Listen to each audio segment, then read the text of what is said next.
Iron dome എന്നത് പൂർണ്ണ പരാജയം എന്ന് ഇസ്രായേലി ജനത തന്നെ പറഞ്ഞു തുടങ്ങി. നെതന്യാഹുവിന്റെയും ട്രംപിന്റെയും യുദ്ധക്കൊതിയിൽ മടുത്തിരിക്കുകയാണ് ഇസ്രായേലി ജനത, അതുപോലെ തന്നെ അമേരിക്കൻ ജനത. ഇസ്രായേലിൽ നിന്നും പുറത്തു വരാത്ത ന്യൂസുകളുടെ കണക്കുകൾ പല ചെറിയ ചെറിയ ചാനലുകളും പുറത്തോട്ട് വിടുന്നുണ്ട്. കാരണം ഇസ്രായേലി ജനത അവിടുത്തെ ഭരണാധികാരികളെ പേടിച്ചിട്ട്, അതല്ലെങ്കിൽ നെതന്യാഹുവിനെ പേടിച്ചിട്ട് തങ്ങളുടെ രാജ്യത്തുണ്ടായിട്ടുള്ള അവസ്ഥകളെ പറ്റി പറയാൻ ഒരുപാട് സോഴ്സുകൾ അന്വേഷിച്ച് നടക്കുക എന്നുള്ള ചില ന്യൂസുകളും വരുന്നുണ്ട്. ഇനി ഇതൊക്കെ കേട്ടിട്ട് സംഘി മോങ്ങാൻ നിൽക്കണ്ട. കാരണം ഇസ്രായേലിനെ തന്റെ സ്വന്തം തന്തയായിട്ട് കാണുന്ന സംഘികൾക്ക് അങ്ങോട്ട് മാറി നിന്ന് മോങ്ങാനുള്ള അവസരവും നമ്മൾ തരുന്നതായിരിക്കും. അപ്പോൾ ഏറ്റവും ലേറ്റസ്റ്റ് ആയിട്ടുള്ള കുറച്ച് അപ്ഡേറ്റുകളിലോട്ട് നമുക്ക് വരാട്ടോ. അപ്പം നമുക്കെല്ലാവർക്കും വരാം. ഇറാനിൽ വീകുന്ന ബോംബുകളുടെ കണക്ക് നമുക്ക് എല്ലാം പുറത്തോട്ട് വരുന്നുണ്ട്, നമുക്ക് കിട്ടിക്കൊണ്ടിരിക്കുന്നുണ്ട്. മിഡിൽ ഈസ്റ്റിൽ എവിടെ ഇറാൻ മിസൈലുകളും ഡ്രോണുകളും ഇട്ടതിന്റെ കണക്കുകളും പുറത്തോട്ട് വരുന്നുണ്ട്. എന്തൊഴിച്ച് US ബേസുകളുടെ അവസ്ഥയെ പറ്റി മാത്രം പുറത്തോട്ട് ഒരു കണക്കും വരുന്നില്ല. അതുപോലെ തന്നെ ഇസ്രായേലിൽ വീകുന്ന ടെലവീവിലും ജെറുസലേമിലും ഹൈഫയിലും ഒക്കെ വീകുന്ന മിസൈലുകളുടെ കണക്കോ, അല്ലെങ്കിൽ അവിടുത്തെ യഥാർത്ഥ കാഷ്വാലിറ്റീസ്, എത്ര പേര് മരിച്ചു, അല്ലെങ്കിൽ എത്ര ബിൽഡിങ്ങുകൾ തകർന്നു എന്നതിനെ പറ്റിയുള്ള കണക്കുകളാണ് പുറത്തോട്ട് വരാത്തത്. കഴിഞ്ഞ 3 ദിവസത്തിന്റെ ഇടയ്ക്ക് ഈ പറഞ്ഞ സ്ഥലങ്ങൾ, സ്പെഷ്യലി ജെറുസലേം, അത് കഴിഞ്ഞ് ടെലവീവ്, പിന്നെ ഹൈഫ, ഈ സ്ഥലങ്ങളിലോട്ട് വീണ മിസൈലുകളുടെ എണ്ണം ഒരുപാടാണ്. അത് പുറത്തു പറയാൻ ഒരുപാട് പേര് അവിടുന്ന് ബുദ്ധിമുട്ടുന്നുണ്ട്, കഷ്ടപ്പെടുന്നുണ്ട്. ഇന്നലെ നമ്മുടെ ലൈവിൽ വരെ ഒരാൾ വന്ന് സംസാരിച്ചിട്ടുണ്ട്. അവിടെ ഒരുപാട് ബുദ്ധിമുട്ടുകൾ, ഒരുപാട് ബിൽഡിങ്ങുകൾ തകർന്നിട്ടുണ്ട്, ഒരുപാട് ആൾക്കാർക്ക് കാഷ്വാലിറ്റി ഉണ്ട്. പക്ഷെ അവർക്ക് അത് ഫിലിം ചെയ്യാൻ, അതായത് അത് ഷൂട്ട് ചെയ്യാനോ അത് മറ്റ് സ്ഥലങ്ങളിലോട്ട് അത് പ്രചരിപ്പിക്കാനോ പറ്റാത്തൊരവസ്ഥയാണ്. ഈവൻ അത് ഷൂട്ട് ചെയ്യുന്നതോ അല്ലെങ്കിൽ അങ്ങനത്തെ കാര്യങ്ങൾ ഫോട്ടോ എടുക്കുന്നത് പോലും കണ്ടു കഴിഞ്ഞാൽ അവിടുത്തെ ആളുകൾ അല്ലെങ്കിൽ അവിടുത്തെ സെക്യൂരിറ്റി സിസ്റ്റം ഈ ഫോണുകൾ പിടിച്ച് പറിച്ചെടുക്കുന്ന ഒരവസ്ഥയും ഇസ്രായേലിലുണ്ട്. ഇസ്രായേലിന്റെ അയൺ ഡോം എന്ന് നമ്മുടെ സംഘികൾ വരെ എന്തോ സംഘികൾക്ക് കിട്ടിയ അവാർഡ് പോലൊക്കെ പറയാൻ നടക്കുന്ന ഇസ്രായേലിന്റെ അയൺ ഡോമിന്റെ അവസ്ഥ വളരെ പരിതാപകരമാണ്. ഇന്ന് അതിനെപ്പറ്റി ഒരു അമേരിക്കൻ ചാനൽ അതിന്റെ ഒരു ഫുൾ ഡീറ്റെയിൽസ്, അല്ലെങ്കിൽ അവർക്ക് പറ്റിയിട്ടുള്ള ഏറ്റവും വലിയ പരാജയത്തിനെ പറ്റിയുള്ള ഒരു ഡിസ്കഷൻ, ഒരു സംസാരം ഉണ്ടായിരുന്നു. നമ്മൾ അതിന്റെ കുറച്ച് ഭാഗങ്ങൾ എടുത്തിട്ടാണ് ഈ ഒരു വീഡിയോ ചെയ്യുന്നത്. അപ്പോൾ നമുക്ക് ആ വീഡിയോയിലെ പ്രധാനപ്പെട്ട കാര്യങ്ങൾ, കഴിഞ്ഞ 24 മണിക്കൂറിന്റെ ഇടയിൽ ടെലവീവിലെ ലക്ഷ്യമിട്ട് 3 തരം ഇസ്രായേലി മിസൈലുകളാണ് വന്നിട്ടുള്ളത്. അതായത് 3 സെക്ഷനുകളായിട്ട് 3 തരത്തിലുള്ള മിസൈലുകളാണ് ഈ പറഞ്ഞ ടെലവീവിലോട്ടും ഹൈഫയിലോട്ടും ജെറുസലേമിലോട്ടും കഴിഞ്ഞ 24 മണിക്കൂറിന്റെ ഇടയ്ക്ക് വന്നിട്ടുള്ളത്. ഇതിന്റെ അയൺ ഡോം സിസ്റ്റം, അതുപോലെ പാട്രിയറ്റ്, ഈ 2 സിസ്റ്റങ്ങളാണ് ഇസ്രായേൽ ഇപ്പോൾ യൂസ് ചെയ്യുന്നത്.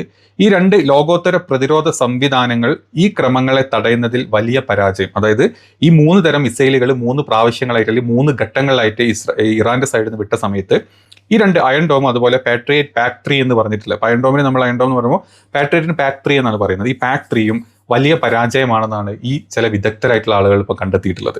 ഇതിലെ പ്രധാന വിശകലന പോയിന്റുകളെ പറ്റി നമ്മൾ പറയുകയാണെങ്കിൽ, പ്രതിരോധ സംവിധാനങ്ങളുടെ പരാജയം, അതായത് $100 ബില്യൺ നിക്ഷേപം നടത്തിയിട്ടുണ്ട് ഈ അയൺ ഡോമിനും പാക്ക് 3യും അവിടെ ഫിക്സ് ചെയ്യുന്നതിന് വേണ്ടിയിട്ട്. സംവിധാനങ്ങൾ, അതായത് ഈ സംവിധാനങ്ങൾ ആക്രമണങ്ങളെ തടയാൻ ഒരു രീതിയിലും കഴിയാത്ത അവസ്ഥയിലോട്ടാണ്. തുടക്കത്തിൽ വന്ന ചെറിയ കുറച്ച് സത്യം പറഞ്ഞാൽ തുരുമ്പെടുത്ത ഇറാന്റെ പഴയ ചില മിസൈലുകളും അതുപോലെ തന്നെ ഡ്രോണുകളെയും മാത്രമാണ് ഈ സിസ്റ്റങ്ങൾ പ്രോപ്പറായിട്ട് തടഞ്ഞു വെച്ചിട്ടുള്ളത്. അതല്ലാണ്ട് വരുന്നിട്ടുള്ള ഇപ്പം നമ്മുടെ ഫത്ത മിസൈലുകൾ, അതുപോലെ ഖൈബർ മിസൈലുകൾ, ഇനി ഇത്തരം മിസൈലുകളെ മുൻകൂട്ടി കണ്ടുപിടിച്ച് തകർക്കാൻ വേണ്ട രീതിയിൽ ഈ 2 സിസ്റ്റങ്ങൾക്കും പറ്റുന്നില്ല എന്നാണ് വിദഗ്ധരായിട്ടുള്ള ആളുകൾ പറയുന്നത്. ഇനി അത് മാത്രമല്ല, നമ്മൾ എപ്പോഴും കാണുന്നുണ്ടല്ലേ, കഴിഞ്ഞ 1 മാസം 2 മാസത്തിനിടയ്ക്ക് ഇറാൻ പുതുതായിട്ട് ഫത്ത 2 മിസൈലുകൾ, അതുപോലെ ഖൈബർ മിസൈലുകൾ, പിന്നെ ഖൊർഷേഖാൻ എന്ന് പറഞ്ഞിട്ടുള്ള മിസൈലുകളൊക്കെ ഉണ്ട്. ഇത്തരം മിസൈലുകളൊക്കെ പരീക്ഷിച്ചതായിട്ട് നമ്മൾ കണ്ടു. ഇത് ദൂരം എന്നുള്ളത് മാത്രമായിരുന്നില്ല, അതായത് ദൂരവും പ്രഹരശേഷിയും കൂട്ടുക എന്നുള്ളത് മാത്രമായിരുന്നില്ല ഈ 3 മിസൈലുകളുടെ ലക്ഷ്യം. കാരണം കഴിഞ്ഞ 12 ദിവസ യുദ്ധത്തിൽ ഇറാന് കറക്റ്റ് ആയിട്ടുള്ള കാര്യങ്ങൾ മനസ്സിലായിട്ടുണ്ട്. ഏത് രീതിയിലാണ് ഈ അയൺ ഡോം സിസ്റ്റം അവിടെ വർക്ക് ചെയ്യുന്നത്, ഏത് രീതിയിലാണ് മിസൈലുകളെ അടിച്ചിടുന്നത് മനസ്സിലാക്കിയതിനു ശേഷമാണ് ഇത്തരത്തിലുള്ള പുതിയ തരത്തിലുള്ള മിസൈലുകൾ ഇറാൻ ക്രിയേറ്റ് ചെയ്തെടുത്തത്. അതായത് ഈ അയൺ ഡോമിനെ ഭേദിച്ചിട്ട് എങ്ങനെ പോകണം എന്ന് പൂർണ്ണമായിട്ടുള്ള സ്റ്റഡി നടത്തിയതിനു ശേഷമാണ് ഈ 3 മിസൈലുകളും ഡെവലപ്പ് ചെയ്ത് എടുത്തിട്ടുള്ളത് കഴിഞ്ഞ 4-5 മാസത്തിൻ്റെ ഇടയ്ക്ക് എന്നാണ് ഈ വിദഗ്ധർ പറഞ്ഞിട്ടുള്ളത്. അതുകൊണ്ട് തന്നെയാണ് ഇപ്രാവശ്യം ഇത്രയധികം മിസൈലുകൾ ഈ ഇസ്രായേലിൻ്റെ അയൺ ഡോം സിസ്റ്റവും പാക്ക് 3 സിസ്റ്റവും ഭേദിച്ചിട്ട് അവിടുത്തെ ലാൻഡിലോട്ട് വീണിട്ടുള്ളത്.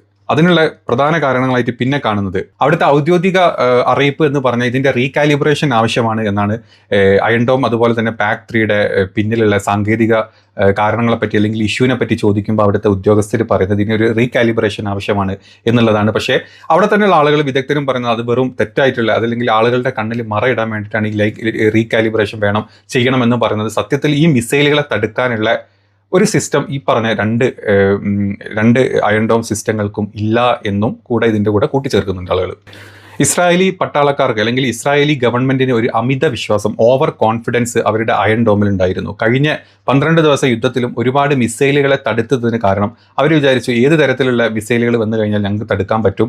വളരെ കുറഞ്ഞ രീതിയിലുള്ള അല്ലെങ്കിൽ 1000 മിസൈലുകൾ 600 മിസൈലുകളാണ് കഴിഞ്ഞ പ്രാവശ്യം ഈ 12 ദിവസ യുദ്ധത്തിൽ അങ്ങോട്ട് പോയിട്ടുള്ളത്. അതിൽ ഒരു 70% തകർക്കാൻ ഇത് പറ്റിയിട്ടുണ്ട്. അപ്പോൾ അതിലുള്ള ഓവർ കോൺഫിഡൻസും പിന്നെ പാക്ടറി പോലുള്ള മറ്റൊരു സിസ്റ്റം കൂടെ വന്ന സമയത്ത് ഇസ്രായേലി പട്ടാളക്കാരും അല്ലെങ്കിൽ നെതന്യാഹു അടക്കമുള്ള അവിടുത്തെ ഭരണ സംവിധാനങ്ങൾ ഓവർ കോൺഫിഡൻസ് ആയിരുന്നു അവരുടെ ഈ അയൺ ഡോം സിസ്റ്റത്തിൽ. പക്ഷേ അതിനെ എതിർക്കുന്ന രീതിയിലായിരുന്നു പുതുതായിട്ട് ഇറാൻ നിർമ്മിച്ചിട്ടുള്ള ഈ മിസൈലുകൾ. ആ ഒരു ഓവർ കോൺഫിഡൻസിന് ഏറ്റിട്ടുള്ള ഏറ്റവും വലിയ അടിയാണ് ഇത് എന്നാണ് മറ്റു ചില ആളുകളും ഇപ്പം മുന്നോട്ട് വന്ന് പറഞ്ഞു തുടങ്ങിയിട്ടുള്ളത്. ഇനി അത് മാത്രമല്ല, അമേരിക്കയുടെ കയ്യിൽ നിന്ന് ഈ പാക്ടറി ഡിഫൻസ് സിസ്റ്റം വാങ്ങിച്ചിട്ടുള്ള രാജ്യങ്ങളുണ്ട്. അതായത് ജപ്പാൻ, ദക്ഷിണ കൊറിയ, പോളണ്ട് ഈ തുടങ്ങിയ രാജ്യങ്ങൾ സത്യത്തിൽ ഇപ്പം അവരെല്ലാവരും കുറച്ചൊരു ആശങ്കയിലും പേടിയിലുമാണ്. കാരണം അവരിപ്പം കണ്ടുകൊണ്ടിരിക്കുകയാണ് ഈ സിസ്റ്റം എത്രത്തോളം എഫക്റ്റീവ് ആയിട്ടാണ് ഇവിടെ വർക്ക് ചെയ്യുന്നത്. അല്ലെങ്കിൽ നമ്മൾ മിഡിൽ ഈസ്റ്റിലും ഈ പറഞ്ഞ പാക്ടറി ഡിഫൻസ് സിസ്റ്റം ഉണ്ട്, അതിനെ തകർക്കുന്ന രീതിയിൽ ഇറാൻ്റെ മിസൈലുകൾ വരുന്നത് കാണുന്നുണ്ട്. അപ്പം ഇത് ഓൾറെഡി പർച്ചേസ് ചെയ്ത് വെച്ചിട്ടുള്ള ആളുകൾ ഇപ്പം അതിനേക്കാൾ വലിയൊരു ആശങ്കയിലാണെന്നുള്ള റിപ്പോർട്ടുകളും പുറത്തോട്ട് വരുന്നുണ്ട്.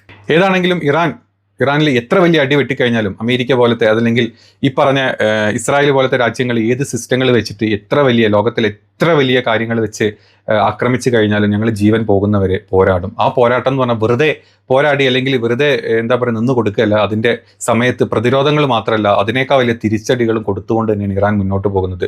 കഴിഞ്ഞ 3 ദിവസങ്ങളായിട്ട് ഈ പറഞ്ഞ ഇസ്രായേലിലുള്ള അപകടങ്ങൾ ഒരുപാടാണ്. ഓരോ മിസൈൽ വരുന്ന സ്പീഡും അതല്ലെങ്കിൽ അയൺ ഡോം സിസ്റ്റത്തിൻ്റെ അടുത്ത് നിന്ന് ഇതിനെ ഡിഫെൻഡ് ചെയ്യാൻ പോകുന്ന മിസൈലുകൾ അല്ലെങ്കിൽ അതിനെ എങ്ങനെ ക്രോസ് ചെയ്തിട്ടാണ് ഓരോ മിസൈലുകളും ഈ പറഞ്ഞ ടെല്ലവീവിലോട്ട് പതിക്കുന്നത് എന്നുള്ള വീഡിയോ നമ്മൾ ഇന്നലെ കണ്ടിട്ടുണ്ട്. ഇന്നലെ കുറേ ചില ചാനലുകളിലൊക്കെ അത് പുറത്തോട്ട് വന്നിട്ടുണ്ട്. അത്രയും ഭയങ്കരമായിട്ടാണ് ഇറാൻ്റെ മിസൈലുകൾ ഈ പറഞ്ഞ സ്ഥലത്ത് പതിച്ചുകൊണ്ടിരിക്കുന്നത്.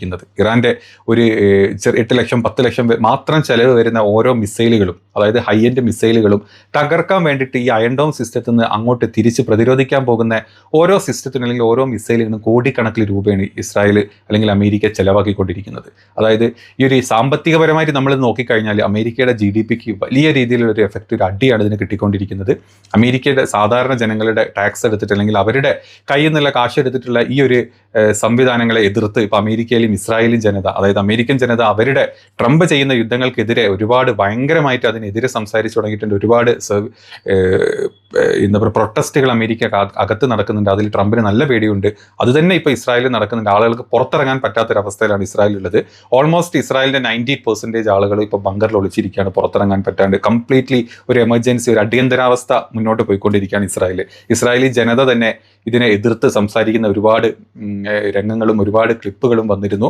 കഴിഞ്ഞ 2-3 ദിവസങ്ങളായിട്ട് ഇതെല്ലാം സ്റ്റോപ്പ് ആയിട്ടുണ്ട്. അല്ലെങ്കിൽ ഇതെല്ലാം ആളുകൾ പേടിച്ചിട്ട് അല്ലെങ്കിൽ പുറത്തോട്ട് വിടുന്ന ആളുകളെ അവിടുന്ന് തടവറയിലോട്ട് മാറ്റുകയും അതല്ലാണ്ട് അവരുടെ ഫോണുകളും അവരുടെ കയ്യിലുള്ള എല്ലാത്തരം ഗാഡ്ജറ്റുകളും പിടിച്ചു വെക്കുന്ന ഒരു അവസ്ഥയും ഇസ്രായേലിൽ ഇപ്പം നടന്നുകൊണ്ടിരിക്കുന്നുണ്ട്. കാംനെ എന്ന് പറഞ്ഞിട്ടുള്ള ഒരു മനുഷ്യൻ അങ്ങ് ഇല്ലാണ്ടായി കഴിഞ്ഞാൽ ഇറാൻ തീർന്നു എന്ന് വിചാരിച്ച് യുദ്ധത്തിന് പുറപ്പെട്ട അമേരിക്കയുടെയും ഇസ്രായേലിൻ്റെയും അണ്ണാക്കിൽ അടി കിട്ടിയ പോലെയാണ് ഇപ്പം കാര്യങ്ങൾ നടക്കുന്നത്. കാംനെ പോയി കഴിഞ്ഞാൽ 100 കാംനെമാർ ഈ പറഞ്ഞ ഇറാനിൽ ഉണ്ടാവുന്നുണ്ട്.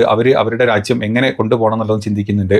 അവർക്ക് ഇപ്പം 9 കോടി ജനങ്ങളാണ് ഇറാനിലുണ്ടെങ്കിൽ അത് 8.9 കോടി ജനങ്ങളും കാംനയുടെ അല്ലെങ്കിൽ അവിടുത്തെ ഇസ്ലാമിക് ഭരണകൂടം ഏതാണ് അതിനെ സപ്പോർട്ട് ചെയ്യുന്നതാണ്. അതല്ലാണ്ട് മാറി നിൽക്കുന്ന ഒരു കുറച്ച് നമ്പർ ഓഫ് ആളുകൾ മാത്രമേ ഉള്ളൂ. അവരെ പേരും പറഞ്ഞ അമേരിക്ക അവർക്ക് സ്വാതന്ത്ര്യം ഉണ്ടാക്കണം എന്നും പറഞ്ഞ് രാജ്യത്തോട്ട് കയറിക്കഴിഞ്ഞാൽ, ഒരു പരമോന്നത അധികാരമുള്ള രാജ്യത്തോട്ട് കയറിക്കഴിഞ്ഞാൽ ആളുകൾ എങ്ങനെ പ്രതികരിക്കും എന്നുള്ളത് കാംനെ മരിച്ച സമയത്ത് തീർച്ചയായിട്ടും ട്രംപിനും അതുപോലെ തന്നെ നെതന്യാഹുവിനും പൂർണ്ണതയിൽ മനസ്സിലായിട്ടുണ്ട്. നമ്മളൊരു കാര്യം ചിന്തിച്ചാൽ മതി, നമ്മുടെ രാജ്യത്ത് നമ്മുടെ മോദി സർക്കാർ ആകെ 35% മാത്രം വോട്ടുള്ള BJP ആണ് നമ്മുടെ രാജ്യം ഭരിക്കുന്നത് അല്ലേ. ബാക്കിയുള്ള വോട്ടുകൾ പല പാർട്ടികളിൽ സ്കാറ്റേഡ് ആയിട്ട് കിടക്കുകയാണ്. മറ്റ് പുറത്തുനിന്ന് രാജ്യം അല്ല അമേരിക്ക പറയാണ് മോദിയുടെ ഭരണത്തിൽ നമ്മുടെ ഇന്ത്യ കറക്റ്റ് അല്ല, കാരണം ഇത്രയും % ആളുകൾ മാത്രമേ അവിടെ മോദിനെ സപ്പോർട്ട് ചെയ്യുന്നുള്ളൂ, ബാക്കിയുള്ള ആളുകൾ രാജ്യം ഭരിക്കട്ടെ എന്ന് പറഞ്ഞ ഒരു രാജ്യം ഇങ്ങോട്ട് യുദ്ധം ചെയ്യാൻ വന്നാൽ നമ്മളിവിടെ നോക്കിയിരിക്കുമോ? ഇല്ല, നമ്മൾ രാജ്യം തിരിച്ച് യുദ്ധം ചെയ്യും. അത് മാത്രമാണ് ഇറാനിൽ നടക്കുന്നത്. ഏറ്റവും സിമ്പിളായിട്ട് നാളെ പാകിസ്ഥാനും പറയാം, ബംഗ്ലാദേശും പറയാം, ഇന്ത്യയിൽ മോദിയുടെ ഭരണം കറക്റ്റില്ല, അവിടുത്തെ ആളുകൾ മോദിക്കെതിരെ, അതായത് മോദിക്കെതിരെ നിൽക്കുന്ന ഒരു വലിയ പ്രതിപക്ഷം അവിടെ ഉണ്ടായിട്ടുണ്ട്, നമുക്ക് യുദ്ധം ചെയ്യാം, നമുക്ക് ഇന്ത്യയിലോട്ട് പോയിട്ട് യുദ്ധം ചെയ്തിട്ട് ആ ആളുകൾക്ക് ഭരണം തിരിച്ചു കൊടുക്കുക എന്ന് പറഞ്ഞു കഴിഞ്ഞാൽ അത് ഇവിടുത്തെ ന്യായമാണ്, എന്ത് ന്യായമാണെന്ന് ചോദിക്കുന്നത്. അത് തന്നെയാണ് ഇറാനിലെ കാര്യങ്ങളും ചോദിക്കുന്നത്. ഞങ്ങളുടെ നാട്ടിലെ ആഭ്യന്തര പ്രശ്നങ്ങൾ, ആഭ്യന്തര കലാപം ഉണ്ടെങ്കിൽ അത് നാട്ടിലെ ജനങ്ങൾ അങ്ങോട്ടും ഇങ്ങോട്ടും പരസ്പരം തീരുമാനാക്കിയിട്ട് ഭരണമാറ്റങ്ങളും കാര്യങ്ങളും ഒക്കെ അവിടെ വരണം. അതല്ലാണ്ട് ഇത്രയും വലിയൊരു ജനത ഈ ഒരു ഭരണത്തിനെ സപ്പോർട്ട് ചെയ്യുമ്പോൾ പുറത്തുനിന്നുള്ള ഒരാൾ വന്നിട്ട് ഇവിടുത്തെ റെജീം ചേഞ്ച് വേണം എന്ന് പറഞ്ഞു വരുന്നതിൽ ഏത് തരത്തിലുള്ള യുക്തിയാണുള്ളതെന്ന് ചോദിക്കുന്നത്. പിന്നെ അവർ പറഞ്ഞ് മുന്നോട്ട് വെച്ചത് ന്യൂക്ലിയർ വെപ്പൺസ് ഉണ്ടാക്കും, അത് ഞങ്ങൾക്ക് അടിയായിരിക്കും. അവിടെ ഒരു ന്യൂക്ലിയർ വെപ്പൺസും ഇല്ല, അല്ലെങ്കിൽ അതിനുള്ള നിയന്ത്രണങ്ങൾ ഞങ്ങൾ റെഡിയാണ്, പക്ഷെ ഞങ്ങൾക്ക് മേലുള്ള നിങ്ങൾ വെച്ചിട്ടുള്ള നിയന്ത്രണങ്ങളും ഉപരോധങ്ങളും നിങ്ങൾ മാറ്റണം എന്നുള്ള തിരിച്ച് ന്യായമായിട്ടുള്ള കാര്യങ്ങളെ ഇറാൻ പറഞ്ഞിട്ടുള്ളൂ. പിന്നെ ഇതിനെ ഈ ലോക രാജ്യങ്ങളിലെ പലരും ഇതിനെ എതിർക്കുന്ന സമയത്ത് ഇതിനെ സപ്പോർട്ട് ചെയ്യുന്നത് നമ്മുടെ നാട്ടിലെ പരട്ട വാണസംഖ്യകളാണെന്നുള്ളത് ഓർക്കുമ്പോൾ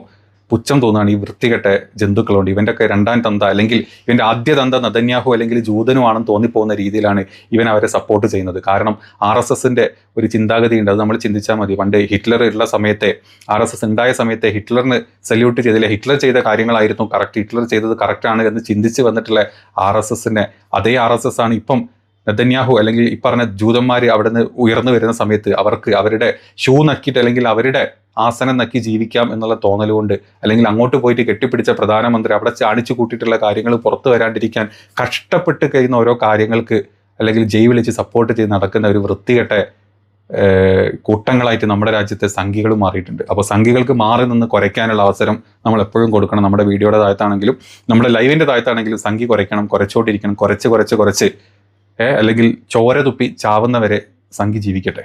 അപ്പോൾ ശരി, അടുത്ത അപ്ഡേറ്റിൽ ലൈവിൽ നമുക്ക് കാണാം.